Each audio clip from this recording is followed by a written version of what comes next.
everyone. Welcome to the third installment of our Blue in 22 series, Midterms Explained, here at Manny's. We're back in the disco office you all have come to know and love.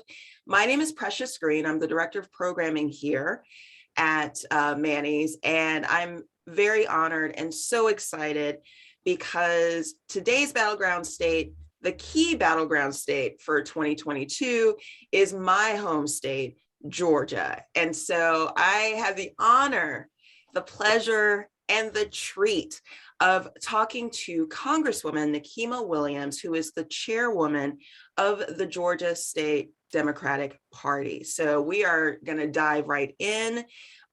You all know how we do this. Afterwards, you will get the documents summarizing everything we've covered, as well as links and information on how each of you can get involved. And I would love to see each of you, Susan, I see you, sending that out to all your friends, your contacts. We got to keep Georgia blue. Y'all know this is a serious matter. So let's dive in. How are you doing today, Representative Williams? I'm good, Precious. I'm glad that you said this was the third installment because Donald Trump lost Georgia 3 times. So it's kind of fitting that I'm the third installment for this conversation today. I'm happy to be here with y'all. Excellent. Excellent. So let's just dive in. Let's start off. Tell us a little bit about, the state of the land of Georgia. Now, of course, nationally, Georgia turned blue in 2020. How did that happen? And do you think we can replicate that this year? So not only do I think we can replicate it, Precious, I know that we will, because what happened in 2020 and 2021, because, we had those little runoffs that were the biggest kept secret in town. So it wasn't a fluke. If you look at the trajectory of Georgia and what we've been able to do over the years, this didn't happen overnight. We looked at the election results in 2016 when I was weeping with the rest of the country. But y'all, we picked up state legislative seats in Georgia. We increased our turnout here, and we increased our number of Democrats in the state House and the state Senate. And then in 2018, we had Stacey Abrams running for governor, and we all saw what was possible when people believe that they could win. They show up, they engage. And y'all, we came so close. And I know that there are a lot of other antics at play, shenanigans dealing with the vote counting and whose votes got to count. But we took that and we learned from it. And we moved forward in 2020, when also in 2020, it was not, when you look at the congressional races across the country, we had state after state that was losing congressional seats. So we got down to our slimmest majority ever in the US Congress. But Georgia was the only red to blue flip in the country with Georgia's 7th congressional district. So not only do I think that it's possible, I know that with the multiracial coalitions that we've built in Georgia, we were the only state party in the country to have a full-time voter protection program. And so we've continued to build upon that. Our turnout game, we're not leaving any votes for chance. We have the largest youth turnout in the country in Georgia. And so we see what they've tried to do after the fact. We played by the rules. We found a way to win. And now they've tried to change the rules, but we're still fighting, Precious. And so I'm confident in what we're going to be able to do this November. Okay, that is so incredible to hear, because I think a lot of the story is, people are getting tired, they're taking a break, but it sounds like, the fight is just continuing, the strategy, the planning. That is amazing. Precious, these are the same people who told me that we would not win Georgia for Joe Biden, and we delivered 16 electoral college votes for Joe Biden. They told us maybe you won the presidential because, that's the presidential, but Democrats don't turn back out to vote in a runoff. And then it started looking a little close. So everybody believed in us, but they were like, you might win 1, but you definitely won't win 2. And so I tell them, in the words of Nelson Mandela, it always seems impossible until it's done. And we got it done. Nice. And they stay mad. I love to see it. Okay. All right. So Senator Warnock faces another important election right after the crazy race he had to run in 2020 and 2021. What kind of race is he facing this year? So this is, I mean, we have our work cut out for us. And so it's going to take all hands on deck. It's going to take us digging in. But what we know is that Senator Warnock got to the United States Senate and he started delivering for the people. So when we look at things like the American Rescue Plan and the bipartisan infrastructure law, that is a once in a generation investment in creating good union jobs and making sure that we are addressing our crumbling roads and bridges. We have parts of Georgia where people still don't have access to high-speed internet, Wi-Fi in the midst of a global pandemic. And so those are the things that we've delivered for the people. And so we can go back, and while people are out there trying to decide what road or tactic they want to use to run against him, he's serving, he's delivering, and he's making sure that he shows them what Democrats are about, and that's working for the people. And so we have a lot of Republicans who've stepped up and have entered themselves in the race to run, but not one Republican voted for the American Rescue Plan in Congress, not one.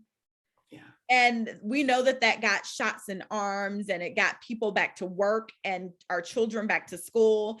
And so we don't have a more stark contrast than it is between Senator Warnock and any Republican challenger on the other side. So we're going to make sure that we continue to paint that contrast and elevate that so that voters know exactly what the options are this November. I'm just so excited to know that the message is going to be the work. The work. As opposed to, I was a football star back when y'all were toddlers. We're not going to talk about that. Moving on, let's talk about the gubernatorial race. So Kemp is back up again. Stacey is in this battle. So what are your thoughts, your impressions overall? We've got Republican infighting. We've got the former president trying to act a fool. What's happening? What do we need to know? So Precious, Kemp is back up for re-election, and I don't even know if he'll be our opponent in November because his own party is coming after him. And yep, that's the perfect time to sip tea on that one, because his own party is not supporting him at this point. So I don't know who our Republican opponent will be, but what I do know is that Brian Kemp has continuously failed our state. At every opportunity, he's continued to fail our state, from the failure to expand Medicaid. We still have people, almost 500,000 people in the state of Georgia that are too poor to get a subsidy from Obamacare. So we're like, why are we still talking about Obamacare and like the politics behind it this many years later? It's because states like Georgia, there are 12 states in the country that never expanded Medicaid. And so we're still fighting to get them the care that they need. And this was money that was left on the table. And I hope that y'all were able to utilize it in the Bay Area, because we certainly didn't get it to help our people in Georgia that are in need of care. So, and that combined with the way he's mismanaged the COVID-19 pandemic, he's shown us time and time again that he will always put politics before the people of this state. And when people show you who they are, we should believe them the first time. And he's shown us exactly who he is. And we know that Georgia deserves a governor, a Democratic governor, who will care about the people, help us to expand Medicaid, and fight for working Georgians every day, not their donors and not their special interest. Preach. I'm like, I need a moment. So this question is coming up, and I'm going to be repeating it. What can those of us who are not in Georgia do to support the work in the gubernatorial race and beyond? Super quick things. So, we can drop this in the chat box. I think I have someone on my team on here, but we're in the fight of our life here. And so we have some seats after redistricting that have been made more Republican. So we are engaged in, we have to fight these things in Congress, in the courts, and on the streets. So drop our link, Rebecca. We need all of the resources that we can get to help the state party stay afloat. We are the constant outside of the candidates. I can say some things in a little spicier way than our candidates can. And I'm happy to do that, to make sure that we're getting our message out and reaching every corner of this state. But we are continuing to we have volunteer apparatuses across the state for people who have extra time, that have a want to join us in Georgia on the ground or virtually. And we need your time, talent, and your resources. Elections are expensive, y'all. And we have the entire country helping us in January. We're not going to have everybody focused on just our state this November. So the earlier we get started, the earlier we invest and expand our teams on the ground, the better. Excellent. All right. So you transitioned beautifully. Thank you so much. Let's talk about that new map that the Republicans drew that is sketch, to say the least. So it was passed in a Republican-dominated legislature, signed into law by Kemp. So tell us a little bit about what has the fight been like against this blatant gerrymandering there? So Brian Kemp delayed as long as possible before he signed these gerrymandered districts into law.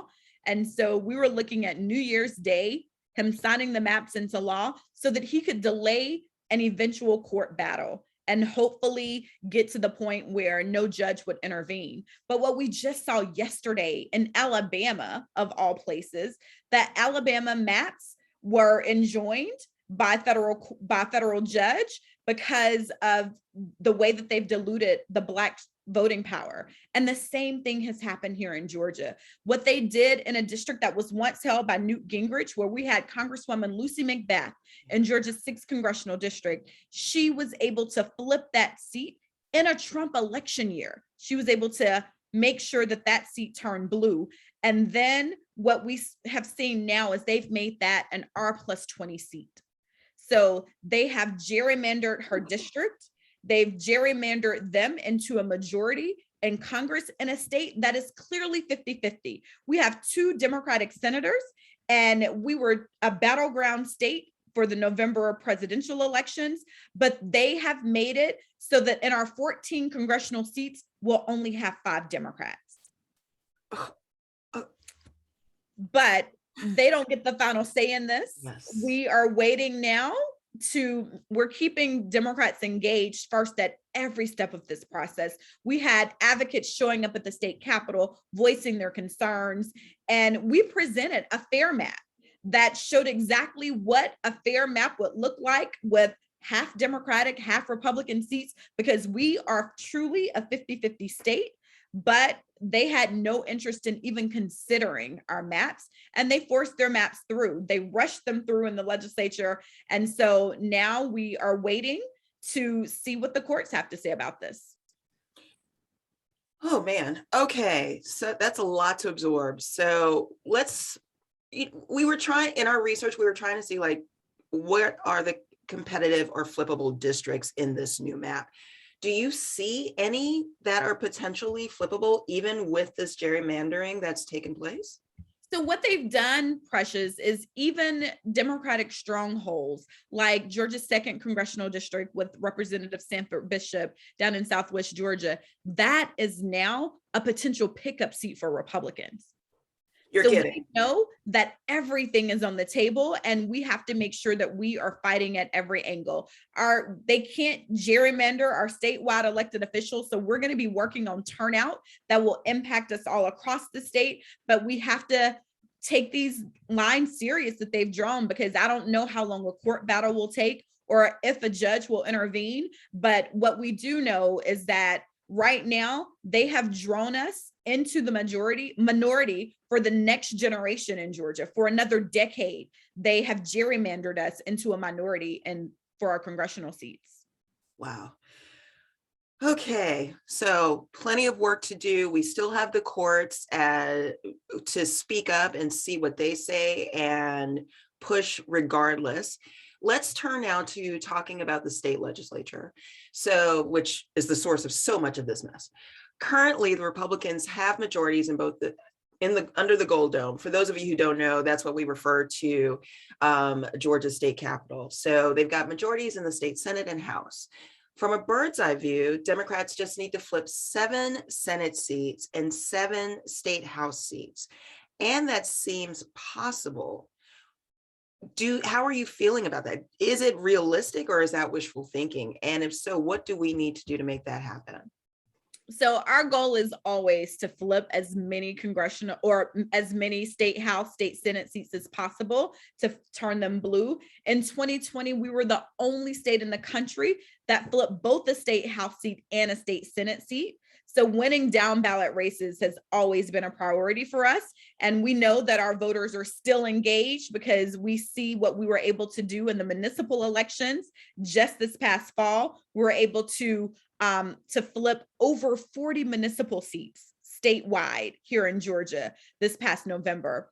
So while they have tried their best to gerrymander us out of existence or out of the ability to get to a majority, we know that the momentum is on our side. Our voters are engaged, our voters are active, and we are doing everything that we can to turn voters back out. And that includes making sure that we're protecting the vote, because Georgia has been the poster child for things that are good and bad when it comes to our democracy. So we have work to do. Definitely. Are there particular races on the state level or parts of the state that you are really focusing on, or that those of us who are out of Georgia should focus on? So Precious, I would love to say that we have the luxury to just focus on specific races, but we are focused on every single race. A priority for us is making sure that we fill the Democratic candidate in every race, even the ones that Democrats have not historically been competitive in, because if you don't play, then you can't win. So we have to make sure that we have candidates in all of these seats. And we saw how impactful that was in the last election cycle when we had the largest field of Democratic candidates since Reconstruction. So we have come a long way here in Georgia, and we're going to make sure that Georgians have a choice in who they choose as their candidates. So right now, everything is on the table. Our candidate qualifying is not until March, so we still have some time to continue to recruit. So if you know some people in Georgia who are thinking about running for office and they're good Democrats and believe in the values of representing everyone and working families across the state, then please send them our way. We want to get them on the ballot no matter what part of the state they live in. Excellent. And what would Democratic control of the Gold Dome mean for the state of Georgia? Precious, that would be life-changing, literally. It would mean health care for 500,000 Georgians, because what happened in Georgia is after the Medicaid expansion piece in the Affordable Care Act, our legislature, they thought that we might have a chance to win the governorship.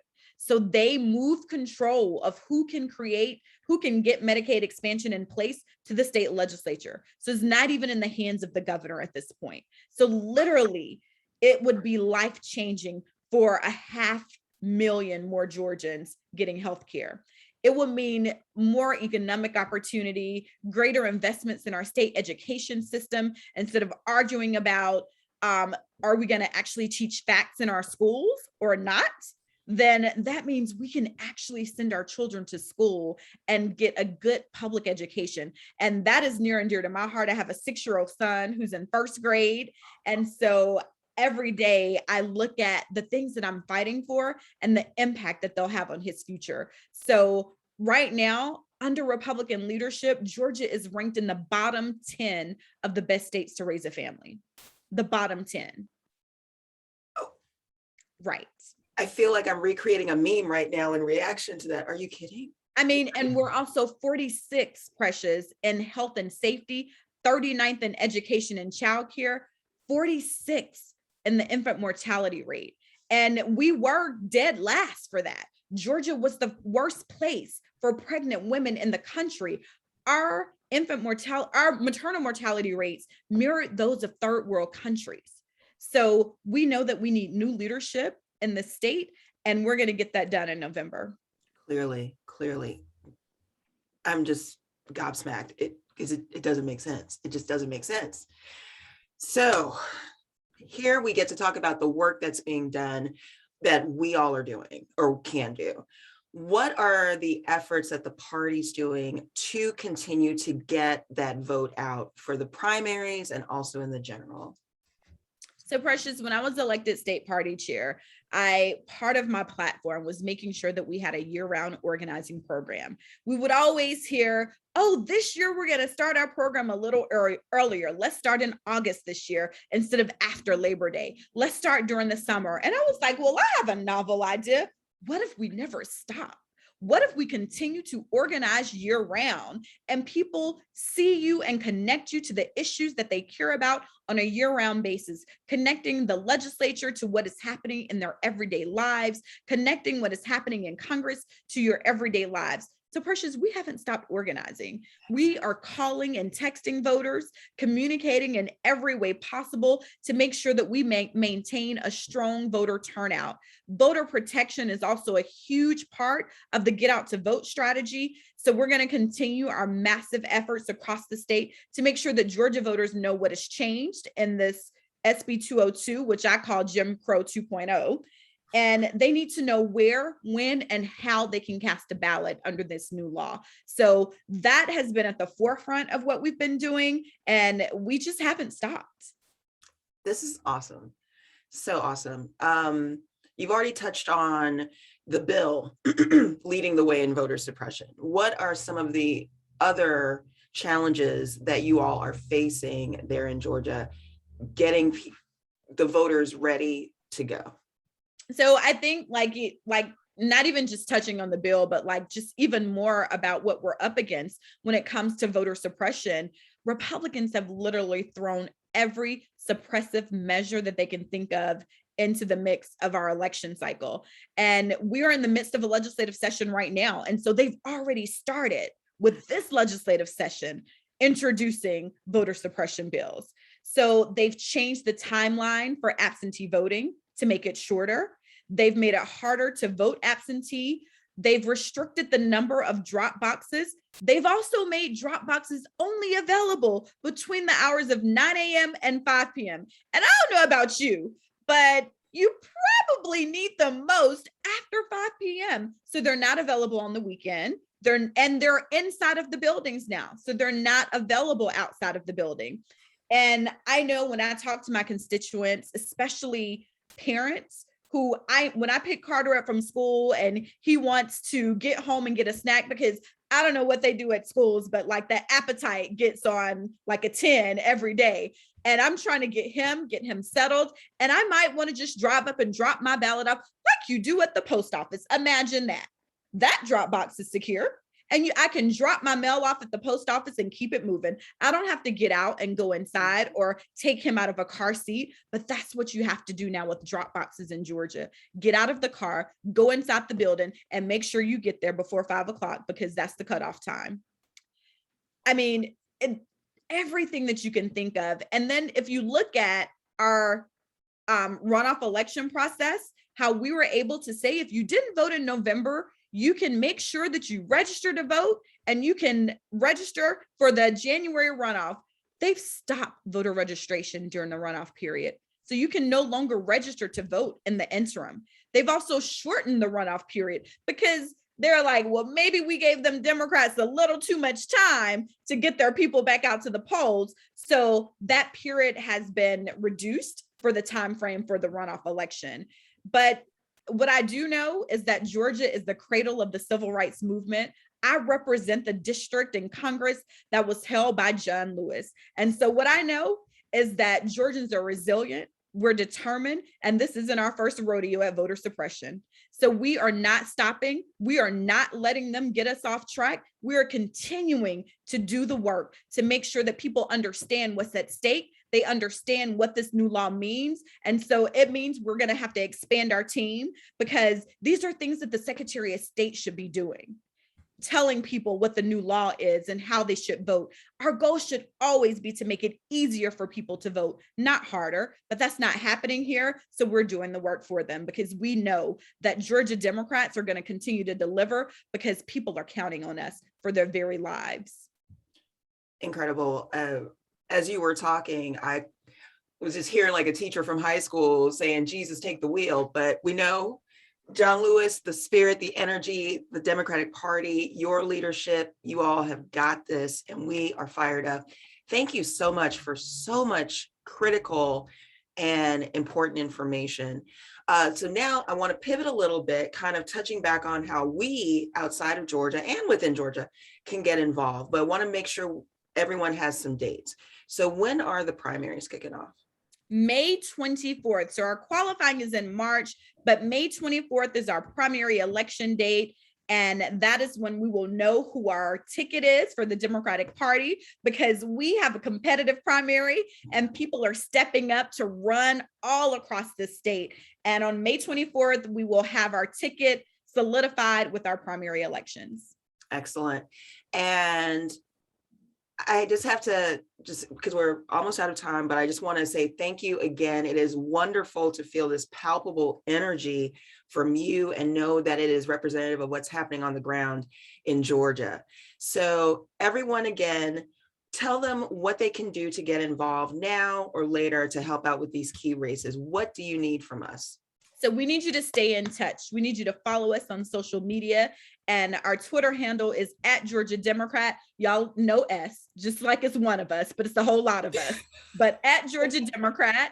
And then follow us on our website, sign up for our email list, because that is how we get information out about volunteer opportunities, about opportunities for people to come into the state. So following us on social media and signing up for our email list on our website, we're going to need all hands on deck. So if you have one volunteer shift to give, we'll take it. If you have 10, we'll take it. We got to use the buddy system and bring each one, bring one, and bring people into the fold, because there is so much on the line this year. Yes. And everyone, don't forget, if you got a penny, if you got a dollar, drop it in. We'll drop the link again for donations to the state party. And we just have a couple of minutes left. Nikema, you've answered all my questions and touched on everything everyone's talking about in the chat. So my last question to you is, what's giving you the hope, the energy to push through all of this? Because you're like a video game, having to battle back and forth, all these different attacks and just ridiculousness. So what is keeping you going? So I honestly look at what happened during the civil rights movement, and I fully understand that this is our civil rights movement. So if you ever wondered what you would have done during the civil rights movement, if you're one of those people that say, well, that doesn't matter, that was so long ago, I wasn't born, I wasn't alive. Well, y'all, I wasn't either. But I understand that this is our civil rights movement, Precious. So if you ever wondered what you would have done, it's what you're doing right now in this moment to fight for our democracy. So that's what keeps me going, because I know that future generations are counting on what I do in this moment. And I have a 6-year-old son who he's my Carter Cakes. We work each other's nerves because he has his mama's whole personality, and we go, but the future is his. And so I know that raising a little Black boy in the South, that there is so much at stake. And so I'm willing to fight for his future.